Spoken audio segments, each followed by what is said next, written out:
First up, Michelle trashes dudes while urging women to act more like them.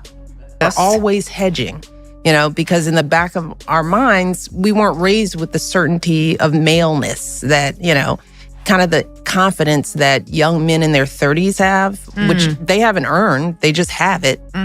We don't start feeling that and owning that until our 50s and 60s at a time when we start to be treated as invisible in society. So true. And it reminds me of my new book, Women Are Invisible at Age 50, and I couldn't be happier. Divorce rumors continue to escalate for the Obamas. Hopefully they can settle it like men. It was all a setup from the start. They never wanted us to know the Obamas were actually the main characters in a political reality show. Scripted, polished, and accidentally hilarious. Greg Gutfeld just ripped the curtain off their perfect image. And let's just say Michelle's eyebrows may never recover. From secret book deals to Barack's Netflix audition tapes disguised as speeches, this roast is hotter than Obama's tan suit scandal. You won't believe what Gutfeld exposed. Watch before it mysteriously disappears. Michelle Obama surprised fans on our new podcast by saying her pet peeve about her husband is that he's chronically late. For example, we're still waiting on him to admit he's from Kenya. And as for Barack's pet peeve about Michelle, he's mad that she keeps leaving the toilet seat up. When she cleans it. Barack Obama was always the guy who brought a teleprompter to a backyard barbecue and somehow made it sound like the Gettysburg Address. And Michelle, she turned a vegetable garden into a political power play. Like lettuce was the new Pentagon. Together, they are like America's most self-important rom-com, except with fewer laughs and more lectures. Let's start with... Michelle thinks American men suck. Let me warn you, your rage does not exist in a vacuum. If we don't get this election right, your wife, your daughter, your mother, we as women will become collateral damage to your rage. Julie, she says women are invisible. Which women are she talking about? Oh, I see her women in commercials, in TV shows. They're all over the place and they're all yelling at everybody, telling them, I'm a woman. She's got some serious issues. She needs to go to therapy. Yes. And maybe stop doing radio just altogether, because we don't want to hear her speak. But she talks about, how young men were confident, which makes sense because she seemed like a pretty confident person growing up. Yeah. I don't know. I mean, you tell me. But I will say this, and I do believe she's actually biological female. She just plays the role of a man really well. But I would say that I think that it's this kind of stupidity, these types of conversations that actually make women feel inferior. Yeah. I felt confident my whole life. I don't need Michelle Obama to tell me that I'm not going to be confident until 50, which is 30 years from now. Yes. Barack, the man who thought the Nobel Peace Prize came with a group for endless drone strikes. He accepted that shiny medal like it was a free coffee punch card, then promptly became the commander in Somehow Always Right. The guy managed to go 8 years without ever admitting a single mistake, unless it was not inspiring us enough. He walked into every room like a motivational speaker who only motivates himself. And that's before we talk about his... We have every right to demand that the men in our lives do better by us. We have to use our voices to make these choices clear to the men that we love. Our lives are worth more than their anger and disappointment. What's that pitter-patter sound I'm hearing in the background? It's the footsteps of Barack running to vote for Trump. Presidential Memoir, Part 1. Because apparently even his memory needs a sequel. It was 768 pages of, let me explain how brilliant I was while not really doing anything wrong. Barack turned a global economic crisis into a TED Talk, and somehow came out looking like he personally saved the moon landing. The economy crawled, people suffered, but at least the press conferences were poetic. But credit where it's due. Obama's now a Republican. Everyone knows that getting rid of the deficit will require some tough decisions. And that includes cutting back on billions of dollars in programs that a lot of people care about. But what should be easy is getting rid of the pointless waste and stupid spending that doesn't benefit anybody. He could read a teleprompter like Shakespeare reincarnated. He gave speeches like he was conducting the orchestra of Mount Olympus. Meanwhile, the actual policies were sleepier than Joe Biden in a recliner. Change turned into maybe next term. And yes, we can slowly morphed into, you know what, maybe Congress is hard. He promised the tides would stop rising and then played golf while coastal cities bought inflatable furniture. And let's not pretend Barack was ever above the political. But no amount of waste is acceptable. Not when it's your money. Do you know the federal government pays for a website devoted to a folk music ensemble made up of forest rangers? They're called the Fiddlin' Foresters. I'll put their music on my iPod, but I'm not paying for their website. You know, Kennedy, just watching that now, so that was 2011. Him and Trump are saying exactly the same thing, but he's not saying it as well. It's like he wasn't having fun with it. Swamp. He didn't drain it. He installed dim lighting and called it a reflecting pool. For a guy who came in preaching transparency, he sure ran an administration that treated FOIA requests like hate mail. Surveillance expanded. Whistleblowers were prosecuted. But hey, at least the drone strikes came with Spotify playlists and soaring rhetoric. But just when you thought the Obama legacy was about to settle into its overpriced Netflix deal, enter Michelle, still furious that America dared to eat French fries. Her campaign against obesity was less about health and more about making elementary school lunches taste like sadness. Michelle turned nutrition into a government-sponsored punishment. Pizza became a war crime. Cookies were contraband. And don't even ask about chocolate milk. It was rebranded as liquid regret. She was like the gym teacher of America's conscience. Except the gym teacher brought kale chips and a lecture on systemic inequality. Her arms got more coverage than most world crises. And somehow that was framed as a revolution. Meanwhile, she launched a book tour with stadium-level ticket prices and somehow managed to blame America for being tired while charging $500 for the front row. Ask ChatGPT. Michelle Obama said she went low so the rest— Obama doubled our debt. He doubled our national debt. He spent so much money and laid out this blueprint, and that was his legacy. And that is what Joe Biden was supposed to keep intact. Don't mess with Joe. Yeah, don't mess. Everybody knows Michelle. Let me be clear. Don't mess with Joe. Rest of us could go even lower trying to afford organic quinoa. She rebranded motherhood as a political campaign, complete with confetti and subtle jabs at anyone who didn't see broccoli as a love language. If Barack was the aloof professor, Michelle was the overachieving dean, furiously disappointed that America didn't do its homework. And let's not forget their carefully curated public appearances. Like a Hallmark card factory exploded on MSNBC.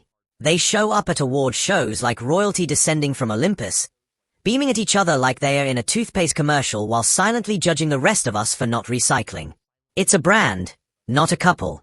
PowerPoint meets Pinterest. Then came the Netflix era. Of course the Obamas got a Netflix deal. Because when you've already led the free world, the next logical step is producing documentaries about how the free world is disappointing you. Barack narrates climate change like he's describing the fall of ancient Rome. And Michelle pops in to make sure your kids aren't eating Pop-Tarts. The content has the subtle tone of a TED Talk hosted by guilt. They turned post-presidency into an elite influencer career. Podcasts, books, documentaries. Somehow, they managed to monetize gravitas. The Obamas became the couple that crashes the party and then charges for the hors d'oeuvres. They are not leaving the spotlight. They are monetizing the shadows. And don't— Even if they run Michelle. According to a new poll, Michelle Obama isn't as strong a Democratic candidate against former President Donald Trump as many Dems would have you believe. In a hypothetical matchup, my favorite kind, Trump wins with 47% of the vote compared to Michelle Obama's 44%. I guess some of the kids whose school lunches she ruined are finally old enough to vote. Be fooled by the carefully crafted, relatable image.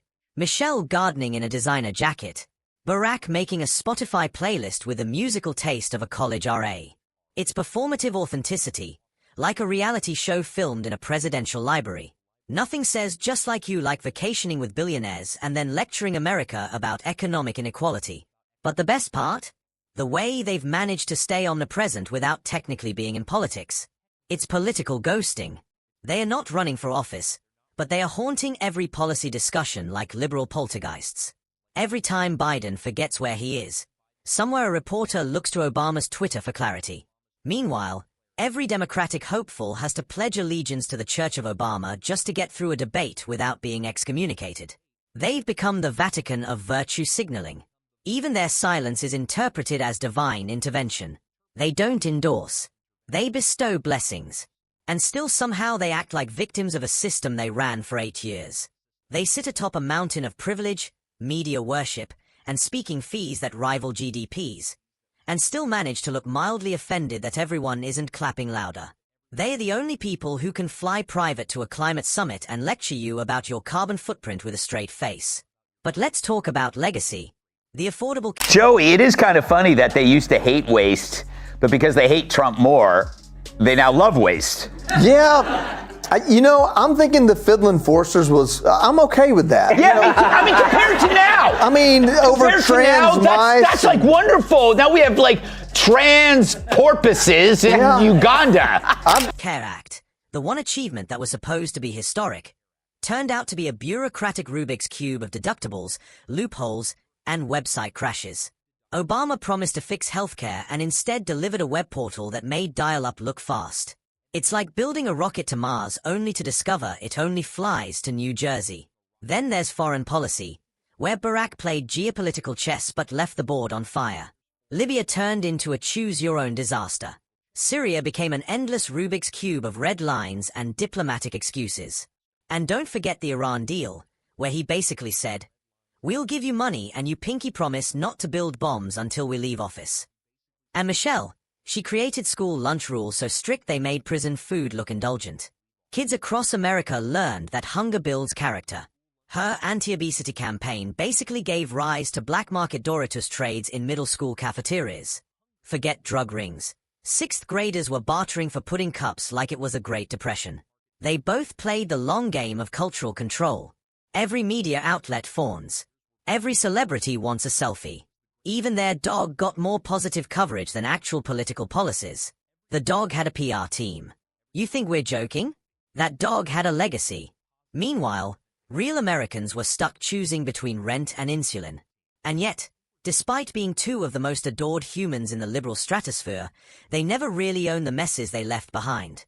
But I will remind you, this was the same man who looked every American in the eye and said, if you like your doctor, you can keep your doctor. If you like your insurance, you can keep your insurance. It was a complete and utter lie. So I don't necessarily trust that he really wanted to enact the things that he said he wanted to enact. And as Kennedy pointed out, that all the spending went up and through the roof.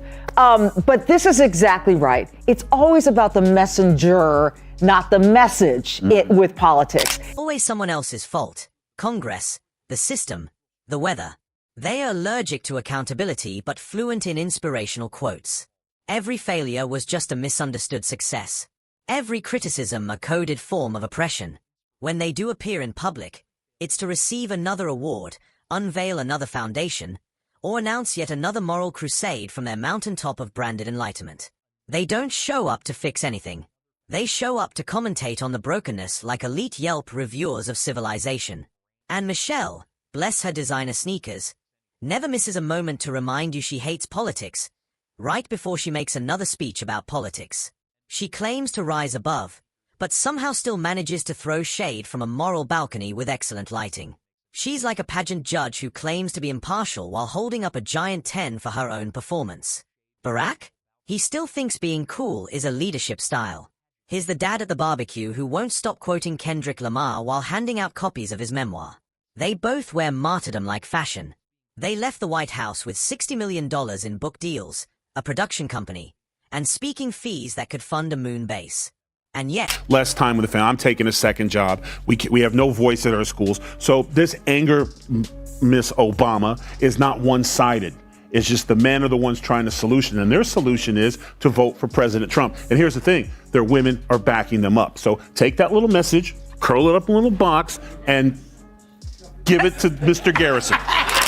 They still act like the victims of historical injustice. Michelle Obama said she went low so the rest of us could go even lower trying to afford organic quinoa. She rebranded motherhood as a political campaign, complete with confetti and subtle jabs at anyone who didn't see broccoli as a love language. If Barack was the aloof professor, Michelle was the overachieving dean, furiously disappointed that America didn't do its homework. And let's not forget their carefully curated public appearances. Like a Hallmark card factory exploded on MSNBC. They show up at award shows like royalty descending from Olympus, beaming at each other like they are in a toothpaste commercial while silently judging the rest of us for not recycling. It's a brand, not a couple. PowerPoint meets Pinterest. Then came the Netflix era. Of course the Obamas got a Netflix deal. Because when you've already led the free world, the next logical step is producing documentaries about how the free world is disappointing you. Barack narrates climate change like he's describing the fall of ancient Rome. And Michelle pops in to make sure your kids aren't eating Pop-Tarts. The content has the subtle tone of a TED Talk hosted by Guilt. They turned post-presidency into an elite influencer career. Podcasts, books, documentaries. Somehow, they managed to monetize gravitas. The Obamas became the couple that crashes the party and then charges for the hors d'oeuvres. They are not leaving the spotlight.